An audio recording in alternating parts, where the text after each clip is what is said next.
octobre 2023 qu'on a fait l'interaction avec Madame Patou sur le live d'une tierce personne. D'accord? Et même, je vais même être précis, c'est sur live de Débordi qu'on a commencé ce débat-là. Moi, je balance tout, je m'en fous, je suis vieux. Voilà. Donc, le 26 octobre, il y a une interaction entre moi et Madame Patou par rapport à une jeune fille. Pour ceux qui n'étaient pas là, je me réitère ce que je venais de dire.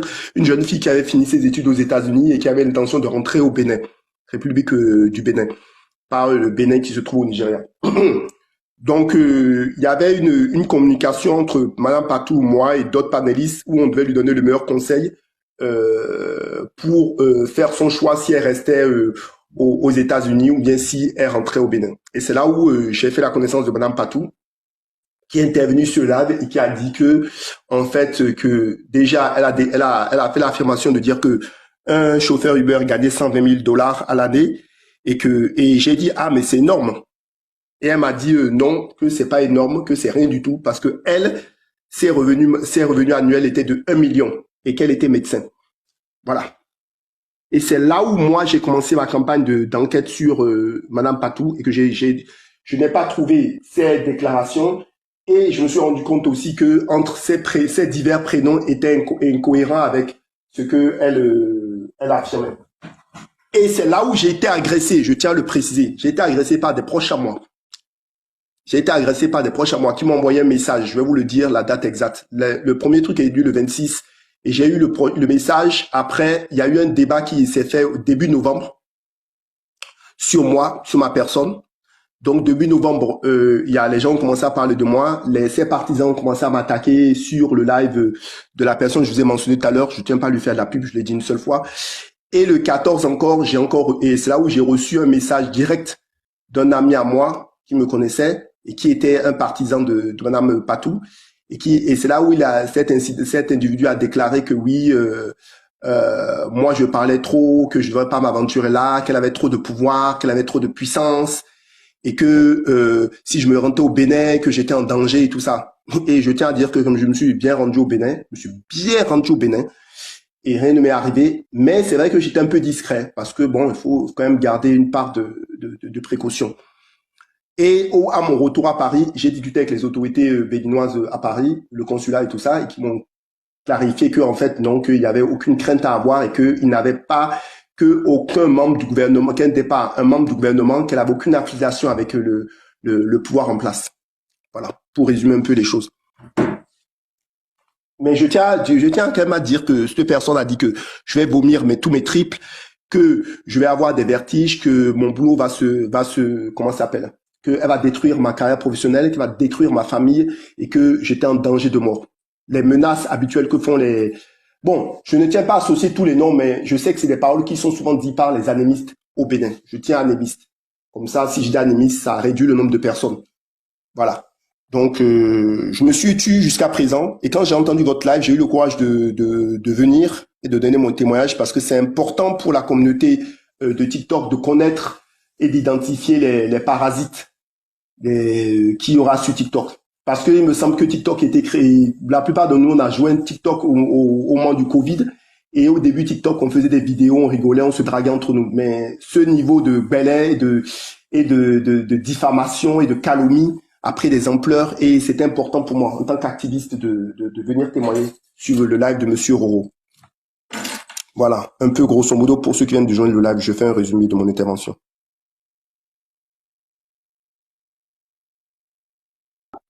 Motion.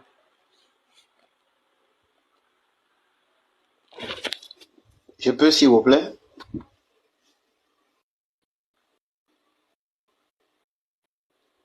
Est-ce que je peux, s'il vous plaît? Oui, monsieur, oui. Ok, d'abord, je salue tous ceux qui sont sur le panel. En fait, moi, je suis choqué qu'on parle de mon pays, ça et là, depuis cette histoire ou bien l'avènement de TikTok.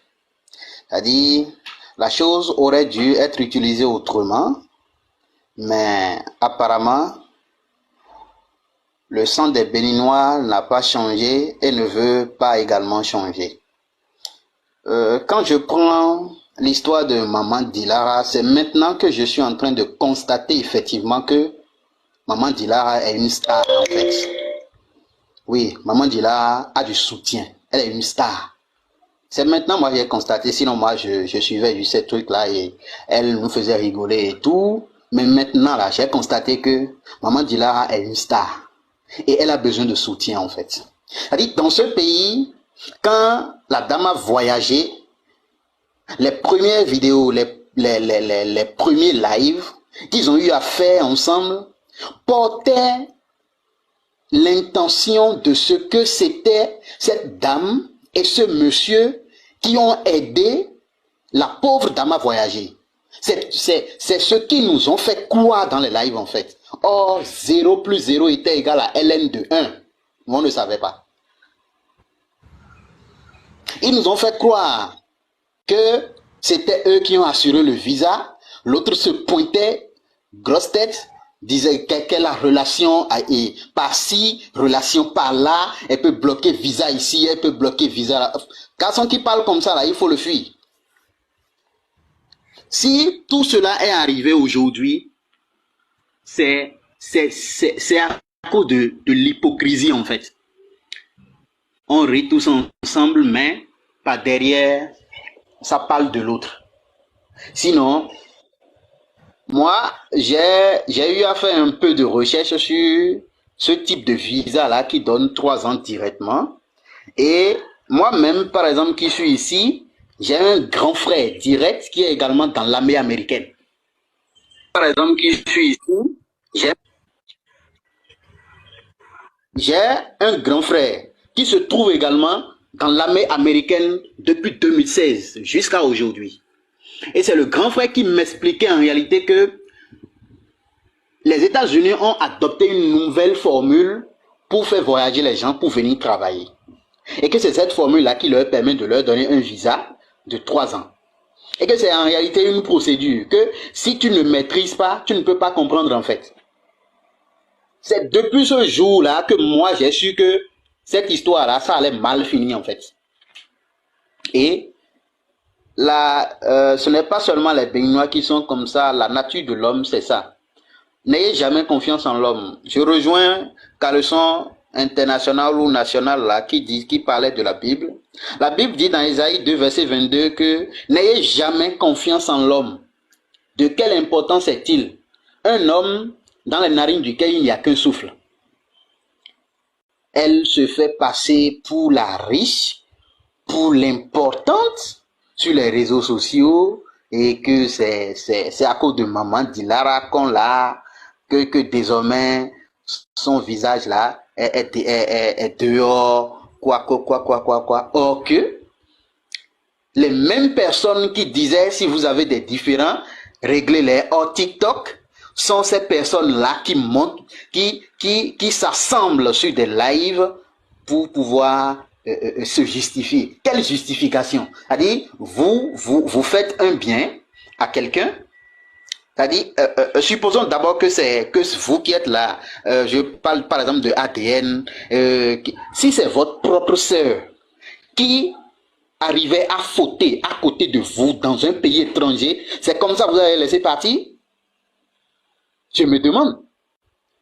C'est-à-dire, où se trouve en réalité la fraternité? La fraternité, où se trouve donc la fraternité? Et quand j'ai suivi le live de la dame hier, la dame même disait que, en fait, elle a contacté quelqu'un qui vivait en France parce qu'elle savait que cette personne pouvait l'aider. Mais bizarrement, cette personne disait que la période elle n'est pas bonne pour lui et donc de contacter telle personne. Sinon, la dame même ne connaissait pas la star des Lions, non. Et c'est comme ça s'est passé. L'intuition de la dame même lui notifiait déjà que c'est-à-dire, quand ils vont me faire ça là, c'est sûr, ils vont en parler sur les réseaux sociaux. La dame, elle vit des réseaux sociaux. Maman Dilara vit des réseaux sociaux. Et ils savent en réalité que Maman Dilara vit vie des réseaux sociaux. On nous a fait croire dans ce pays que c'est Paul qui lui a trouvé contrat. Et Paul a trouvé contrat des gens et après, on nous dit maintenant que bon là on lui a trouvé boulot qu'on lui a trouvé là, c'est serveuse et c'est payé 12 motion, monsieur. Ma tête, 12 € de l'heure et 12 dollars. 12 dollars de l'heure. Et la personne va payer combien comme loyer, économiser quand pour pouvoir subvenir à cette personne. Il n'a pas les bonnes informations. Vous n'êtes pas monsieur, motion, excuse-moi. Oui, motion. Moi, je ne suis pas béninoise, hein, mais je comprends très bien le fond. Peut-être vous n'avez pas bien suivi. Je vais vous faire l'histoire de Maman Dilara et puis ce Marie-José. Marie-José, là, elle cherche de la visibilité derrière Maman Dilara. Maman Dilara a fait son affaire avec Coach Amon Chic. Quand elle a fini, là, elle a eu son code de popularité. Elle est partie parce qu'elle sait qu'elle vend des choses qui vont l'aider à s'occuper de ses 2 enfants. Je n'ai rien contre parce que moi-même aussi, je suis une mère comme elle et je comprends parfaitement. Quand cette dame a contacté le monsieur Herman de l'aider, et puis elle a contacté son billet d'avion n'arrivait pas, elle a contacté José. Quand elle a contacté José, elle lui a envoyé 300 000 pour compléter sur son billet d'avion parce que son argent manquait. 300 000. Sincèrement, erreur que Maman Dilara a fait et qu'elle allait contacter José qui a trouble de personnalité. Vous comprenez? Et ça maintenant, elle a pris la dame pour aller chez elle. J'étais dans le même live où José, même live qu'on fait dans le même appartement. José est connecté dans le même live. Excusez-moi que je tousse parce que cette affaire-là me chauffe mes rognons. José est connecté dans le même live. Pourtant, ils sont dans le même appartement. Et puis, elle ne veut pas se faire voir. Et puis après, elle dit que dans 3 ans, elle leur donne 3 ans. Elle va donner nationalité américaine à Maman Dilara. J'ai dit, ça n'a qu'à arriver. Moi, Diane, je m'assois ici hier, regardez. Et comment on dit ça? Après, elle dit que Apple, Maman Dilara va faire publicité pour Apple. On a tous les enregistrements ici. Allez-y sur les pages béninoises où ça s'est passé là. C'est là-bas, c'est versé où on dirait crachat dans la bouche de femme enceinte. C'est là-bas. Il dit, après, 2 jours, 3 jours après, elle sait pas que je la traque. Elle est venue chez les Ivoiriennes. Elle a gâté tout. Après, elle est musulmane. Après, c'est elle seule qui est Mami Wata. Après, c'est elle seule qui est devenue Bouddha. Pardonnez, allez-y, retirez numéro, comment on appelle, téléphone intelligent dans la main de celle-là. Elle a trouble de personnalité. Ne m'appelez pas, pardonnez. Elle a trouble de personnalité. Allez-y, retirez téléphone intelligent, les ordinateurs, allez-y, retirez dans sa main. Allez-y, donnez les vieilles koto là. Allez-y, mettez ça dans sa main. Elle n'a qu'à aller se faire soigner. Où on est là? Elle-même, elle a dit avec sa propre bouche, Marie-José, toi-même, tu as dit que tu peux pirater les comptes des gens. 4e personne là, c'est bien belle et toi. C'est moi qui te dis ça. Et puis, Maman Dilara, elle chose 41. Quand tu la vois là, tu sais, entre 41 et 42. Je l'ai jamais vu, je n'ai jamais vu sa pointure. Mais je sais que quand tu vois sa tête, tu sais combien de pointures de chaussures elle chausse. Mais toi, quand on te voit là, maman, c'est toi-même qui as dit que tu as cru de Kim Kardashian. Tu as cru de Emma Loès. Tu as cru de Kames Ama. Tu as tous les culs du monde. Tu te passes sur les billets chaque année.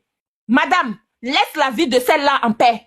Laisse la vie de cette bonne dame-là en paix. Elle fait son affaire juste pour s'occuper de ses 2 enfants. Je vais pas te le permettre. Il a dit, partout ils vont allumer caméra sur toi. Moi, je suis avec toi. Tu as porté plainte contre moi, non? On va aller jusqu'au bout. C'est un règlement de compte à votre niveau. C'est un règlement de compte. C'est même pas seulement règlement de compte. Et je suis venue. ADN, s'il vous plaît, vous n'avez pas la parole. Non, c'est pas un règlement de compte, ma chérie. Je suis venue appuyer pour dire que ce que les gens disent que Marie-José fait là, c'est vrai. Elle détruit les gens sur les réseaux sociaux ici. Elle détruit les gens sur les réseaux sociaux. ADN. Comme elle t'est pas encore, le vent n'est pas encore passé devant ta porte là. Faut dire que, oui, règlement de compte. Prends ça comment tu veux. Moi, je n'ai rien à cirer. Tu comprends?